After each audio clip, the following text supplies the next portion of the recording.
Hello everyone, welcome to Sudha Sare tutorial. In this video we will discuss about the complete question answer of class 4 social studies chapter number 19 unity in diversity. Unity in diversity का complete question answer इस video में हम discuss करने वाले हैं। अगर channel में नई हो तो पहले चैनल को सब्सक्राइब कीजिए और पास में जो बेल आइकन है उसको भी दबा दीजिए ताकि जो भी वीडियो अपलोड हुआ है और जो होने वाला है उसका नोटिफिकेशन आपके पास पहुंच सके। तो सब्सक्राइब करना ना भूले। So let's start the question answer. So पहला क्वेश्चन मल्टीपल चॉइस क्वेश्चन है ए ग्रुप में। Tick the correct answer.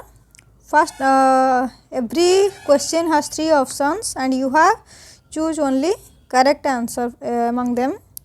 So, the number of states in India is options are 25, 26, 29 and the right answer is option C 29. The number of states in India is 29. Option C is the right answer. Next question, in the currency note, the number of languages displayed in the panel of currency note are, in the currency note the number of languages displayed in the panel of reverse of currency note are options are 15, 20 and 10 and the right answer is 15. एक note में कितने languages लिखा हुआ है 15. Option A is the right answer. Next question है the number of languages recognised by the Indian constitution is. The number of languages recognized by the Indian Constitution is options are 30, 25, 22 and the right answer is option C 22. Next question is the approximate number of regional dialects in India are.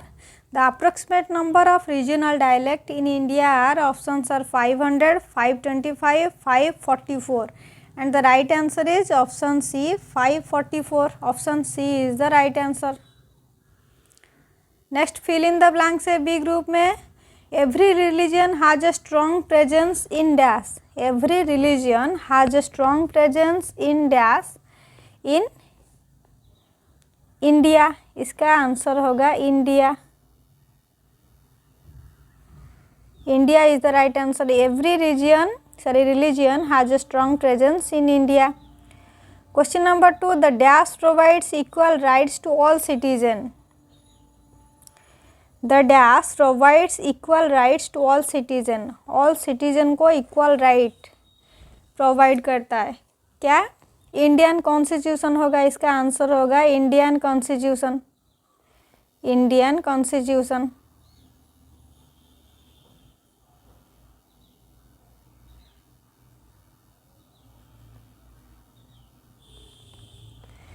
Next question है to meet different aspirants of the people in India a dash structure has been adopted. To meet different aspirations of the people in India a dash structure has been adopted and the answer of this question is federal. Federal structure. इसका answer क्या होगा? Federal.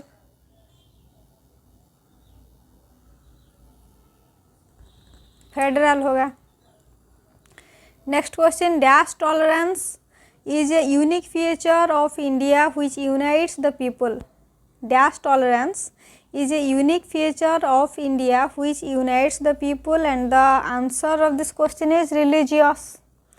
Religious tolerance. Number 4 का answer होगा religious. Number 5, tolerant behavior can be encouraged among children through dash. Tolerant behavior can be encouraged among children through and the answer is education. Tolerant behavior can be encouraged among children through education. C group में match the column से matching करना है.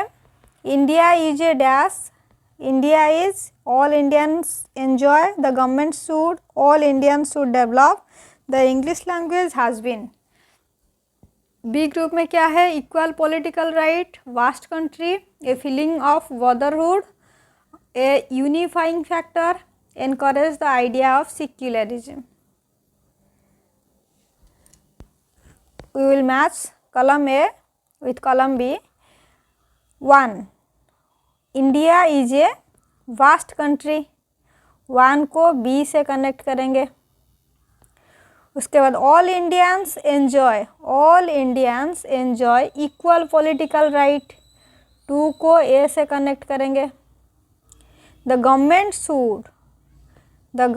should 3 को किससे encourage the idea of secularism.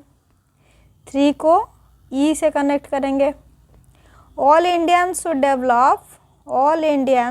develop a feeling of brotherhood. C. 4 को C से connect करेंगे और 5 को D से कनेक्ट करेंगे. The English language has been a unifying factor. So 1 is matched with option B. 2 is 1.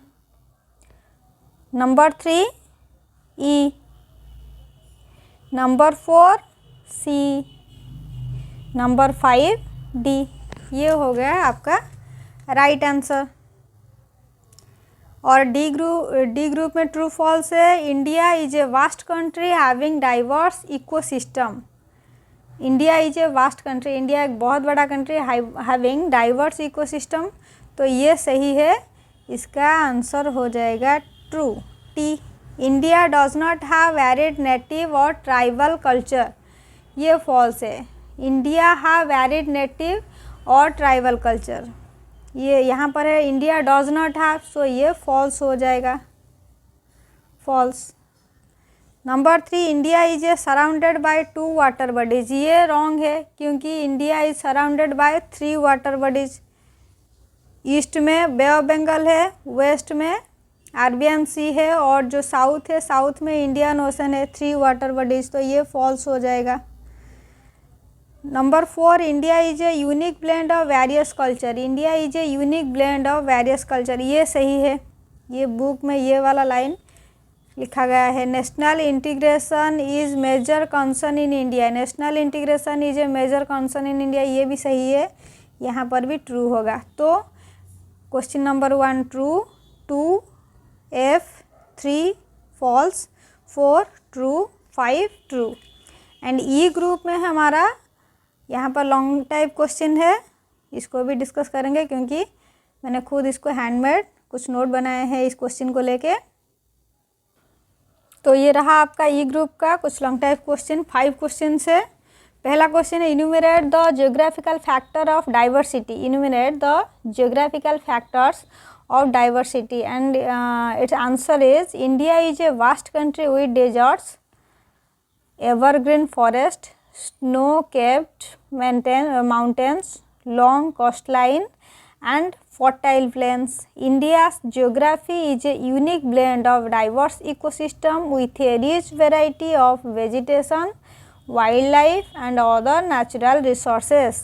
So enumerate the geographical factors of diversity. Diversity का जो geographical factor है उसको लिखना है. बस ये 2 पॉइंट है, इसको लिखेंगे. नेक्स्ट क्वेश्चन है how does religion integrate our country. How does religion integrate our country. Answer is every major religions has a strong presence in India. Every major religion has a strong presence in India. There are numerous groups in India, each practicing their own beliefs and customs. In this way, religion integrate our country. So, question number 2 is also completed. Question number 3, how would you justify the geographical unity in India? How would you justify the geographical unity in India? Geographical unity in India का को कैसे justify करोगे? तो इसका answer क्या हो जाएगा. India is a well endowed by nature. The Himalayan range is towards the north and the 3 water bodies. The bay of Bengal lies to the east, the Indian ocean to the south and the Arabian sea to the west. अभी एक short type question में ये हमने discuss किया थे. 3 water bodies है, एक है बे ऑफ बंगाल ईस्ट में है, इंडियन ओशन साउथ में है और अरेबियन सी वेस्ट में है। Provides a natural geographical unity to India. Question number 4 में why do you think that a federal structure has been adopted in India. तुम क्यों सोच रहे हो कि एक federal structure has been adopted, federal structure को अडॉप्ट किया जाना चाहिए इन इंडिया में। सो इसका आंसर क्या होगा? The government works effectively at all the 3 levels. जो 3 लेवल है उसमें इफेक्टिवली वो काम कर रहा है जो गवर्नमेंट है। The central government shares power with the state governments to maintain unity and harmony among people in the country. The local self government plays a vital role at the village level and unite India into a single unit. So I think a federal structure has been adopted in India. So last question is, what information would you use to support the view that there is diversity of language in India? What information would you use to support the view that there is diversity of language in India? And its answer is, on the reverse of each currency note there is a language panel that displays the denomination of the note in 15 language. एक note में कितना language है, ये भी एक सब type question था। 15 language है। India has a vast pool of language. India में बहुत सारे लैंग्वेजेस है। Our constitution recognised only 22 language. हमारा कॉन्स्टिट्यूशन कितने लैंग्वेज को रिकॉग्नाइज किए हैं? 22 लैंग्वेज को। Other than this there are 544 regional dialects. 544 regional dialect भी है। In spite of such diversity we live in peace and harmony. So ये आपका जो क्वेश्चन आंसर है यूनिटी इन डाइवर्सिटी, उसका कंप्लीट क्वेश्चन आंसर फिनिश। सो channel को subscribe करना ना भूले, लाइक शेयर कमेंट करते रहिए। Thank you. इसी चैनल के साथ जुड़े रहने के लिए आपको सब्सक्राइब करना बहुत ज़रूरी है। So please subscribe. Thanks again.